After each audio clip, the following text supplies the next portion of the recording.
Okay, so have you ever, like, started building something and then been like, uh-oh, is this Uh-oh. even on solid ground? Is this going to last? Right. You know what I mean? Yeah. Today's deep dive is all about foundations, Okay. the kind that last like for centuries. Okay. We're heading back to the founding of Alexandria. But it's not just conquering, it's creating. Right. Expert speaker. I've been digging into this. Yeah. And it seems like Alexander the Great was playing like 4D chess with city planning Yeah. while everybody else was like using checkers. It's true. The level of intentionality behind Alexandria is remarkable. Yeah. You know, this isn't just some military outpost. This is 331 BCE. He's in the midst of like expanding his empire. Right. Yet he takes the time to meticulously plan a city Wow. designed to be a cultural and commercial powerhouse Yeah. for generations to come. Generations. Like, that's some serious long-term thinking Yeah. that most rulers at the time couldn't even grasp. It's like he had a time machine. It's like, oh, globalization's coming. Right. We got to get this breadbasket empire on the map. Exactly. But let's break it down, Okay. starting with the location. Okay. He puts Alexandria on the Egyptian coast for a reason. Absolutely. Right. This was strategic placement at its absolute finest. Okay. Alexandria sat right on the Mediterranean at the crossroads of Europe, Africa, and Asia.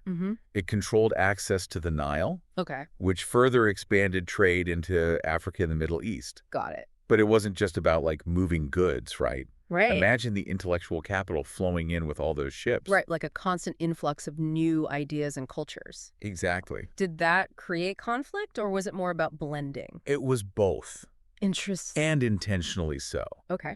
Alexander envisioned a place where Greek, Egyptian, Persian, All these cultures. all these different cultures could interact Yeah. and learn from each other. Yeah. He seemed to understand that diversity wasn't just a fact of life. It was a source of strength and innovation. Okay, so he nails the location. Yes. But then there's the city itself. Okay. You said something about a grid system that seems very basic now. Right. But back then, Revolutionary. really? Most cities at that time were just a maze of winding streets and alleys. Yeah. But Alexandria, Yeah, straight, wide avenues intersecting at right angles. like a... Like a giant chessboard. Wow. This made commerce flow smoother. It helped people get around. It fostered a sense of order. Right. Imagine trying to like build an empire when even just getting across town is like a day's journey. Chaos on the streets, chaos in the empire, it makes sense. Exactly. But this grid, yeah. it wasn't just practical, was it? No. There's a reason that we still use them today in cities. Exactly. It also reflected Alexander's grand vision for a city built on order and reason. This grid system wasn't just about streets. It was a statement about the kind of society he envisioned Alexandria to be: Right. efficient, organized, Yeah. and built for progress. It's like building a house on a slab of concrete versus sand. Right. One is going to stand the test of time way better. Yeah. But they also included things like temples, gardens, plazas. That seems counterintuitive first. Right. Like, shouldn't we maximize the space for more trade? Well, it's about understanding that a city, or any endeavor really, Yeah. is about more than just efficiency. Okay. These public spaces, they were vital for gathering, for intellectual discourse, for cultural exchange. Yeah. Remember, this is a time when knowledge was shared through conversation debate, not just scrolling. Right. These spaces fostered that. So create the space for the ideas to collide and then innovation follows. Exactly. Makes sense. Yeah. But to really solidify their commitment to knowledge, they built something truly legendary. A library of Alexandria. Right. Even now, it's a symbol of how much we value knowledge. Yeah. But back then, it was practically unheard of It was remarkable. to have a dedicated institution for scholarship on this scale. Exactly. It wasn't just about amassing scrolls, though, right? No, What made it more than just a really big library? They envisioned it as a global research institution, a magnet for the brightest minds from across the ancient world. Wow. Imagine scholars from Greece, Persia, Egypt, all under one roof, Yeah. debating philosophy, translating texts, pushing the boundaries of science and mathematics. Wow. This wasn't accidental. This was by design. It's like they created the original think tank. Right. But for like philosophy and astronomy. Everything. Everything. Yeah. Investing in knowledge on that scale within a system that is built for expansion. Yeah. I mean, no wonder Alexandria thrived. Exactly. Yeah. It was a perfect storm of knowledge and ambition. And to top it off, Yes. quite literally, Literally. they built a structure that became as synonymous with Alexandria as the library. Well, then, Let's hear it. the Lighthouse of Pharos. The Lighthouse of Pharos. Of course. It's hard to miss that one when you're talking about iconic structures. It's true. It's one of the most iconic structures in all of history. Yeah. Over 100 meters tall, visible for miles across the Mediterranean, Wow. guiding ships into the harbor. Guiding ships and making a statement at the same time. Exactly. Right. It was a symbol of Alexandria's prominence. It's like they were saying, we're not just a city. Right. We're a beacon of knowledge and progress. Come Yeah. dock your ships and your ideas here. Exactly. And it served a very practical purpose as well, Right. guiding ships safely to shore. Yeah. But it also became this powerful symbol of Alexandria's prominence. Right. Its openness to the world. Open to the world. Even today, we build structures with that dual purpose. Totally. Think about iconic bridges, skyscrapers. Right. They're functional, Mm-hmm.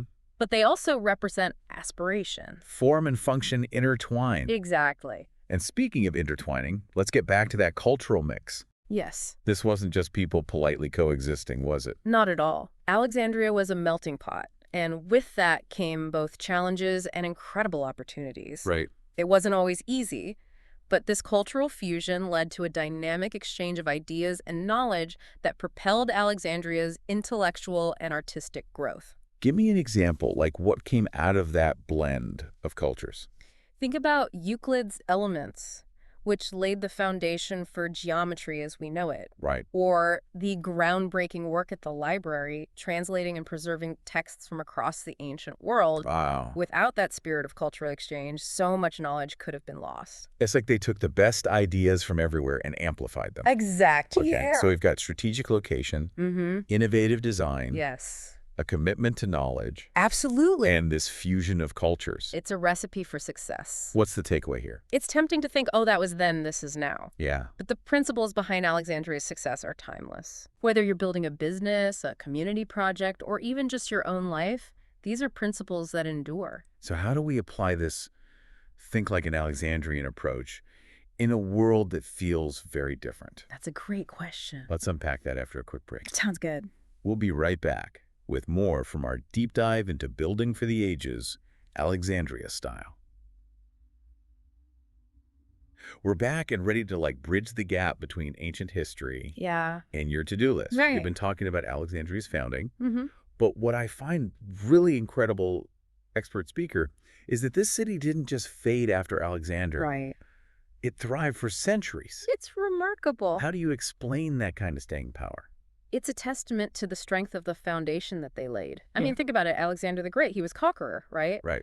But Alexandria became like his masterpiece. Uh, It outlived his empire. It outlived him. right. I mean, that's impact. It's like the difference between writing your name in the sand versus carving it in stone. Yeah. One is going to last a lot longer Exactly. and have a much bigger impact. Yeah, yeah, Alexandria thrived under the Ptolemaic dynasty. it did. They inherited Yeah, this incredible city, it did. and they kept it going. They did a remarkable job. The library reached its peak under their rule. It became the largest and most comprehensive library in the entire ancient world. Wow. They understood that they were building on something special. Okay, so good succession planning. Got it. Yeah. But zooming out, what was it about Alexandria itself that allowed it to flourish for so long under different rulers and even empires? Right. Because the world changes. Yeah. What was their secret sauce? It goes back to that long-term vision that we keep coming back to. Right. Alexander and his architect Dinocrates didn't just design a city for their time. Right. They designed it for the future. Wow. The grid system, the emphasis on public spaces,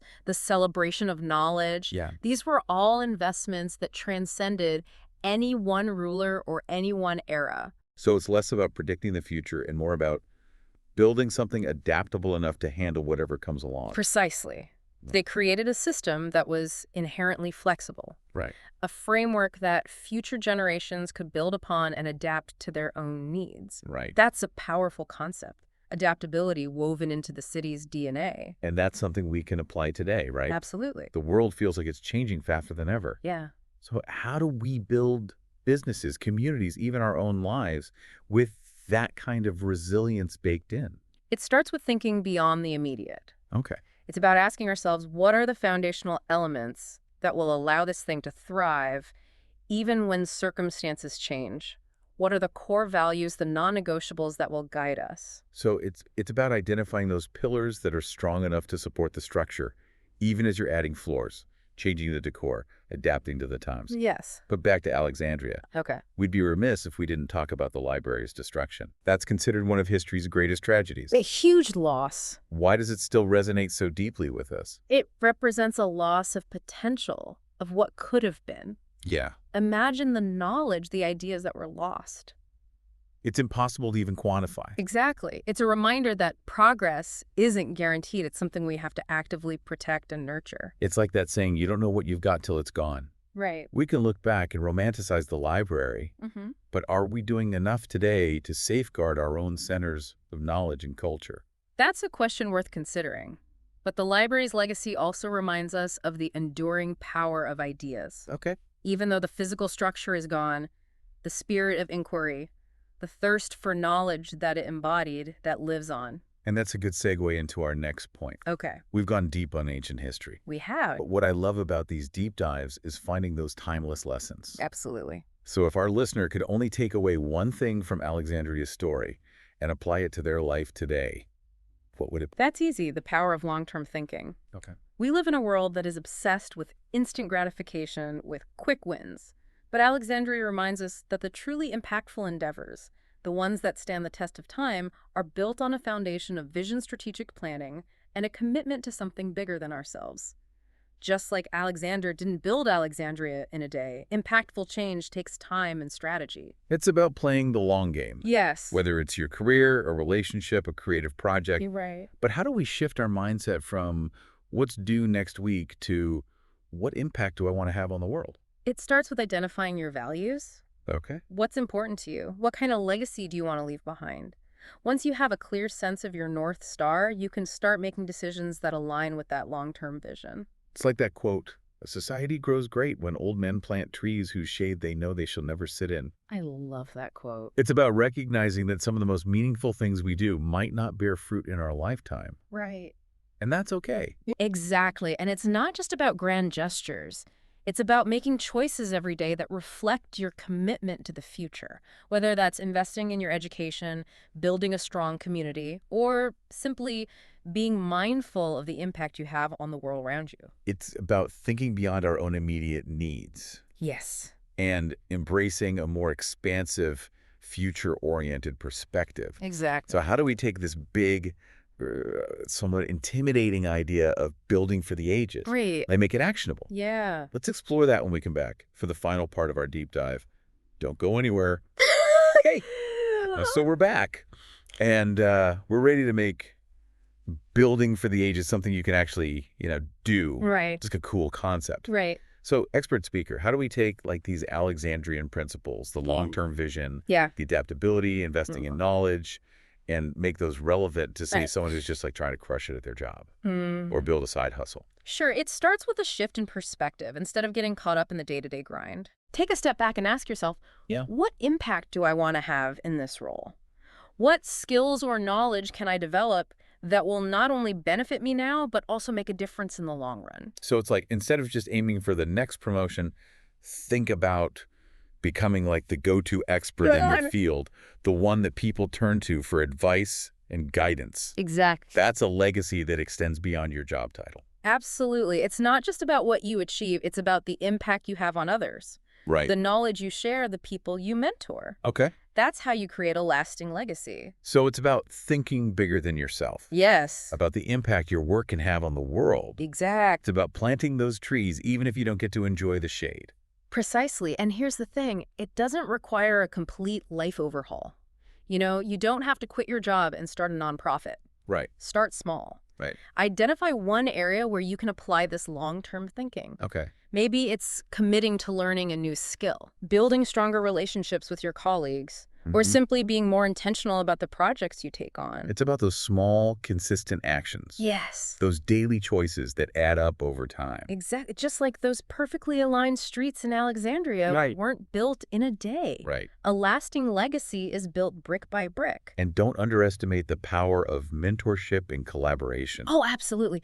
Alexandria thrived because it attracted the brightest minds from across the ancient world. Right. Seek out mentors who can guide you. Surround yourself with people who challenge you to think differently. Right. And be open to collaborating with others who share your vision. It's about building your own modern-day library. I love that. A network of support and inspiration. Exactly. So as we wrap up our deep dive into Alexandria, I want our listeners to walk away with a sense of possibility. Yes. You don't have to be Alexander the Great to build something that lasts. You just need to embrace that same spirit of ambition, innovation, and unwavering belief in the power of human ingenuity. It all starts with an idea. It does, and the courage to pursue it. This has been an amazing journey through time and insight. It has. Expert speaker, thanks for being our guide. It's been my pleasure. And to you, our listeners, thanks for joining us on the Deep Dive. Remember, think big, build for the ages, and stay curious. We'll see you next time for another deep dive into knowledge that matters.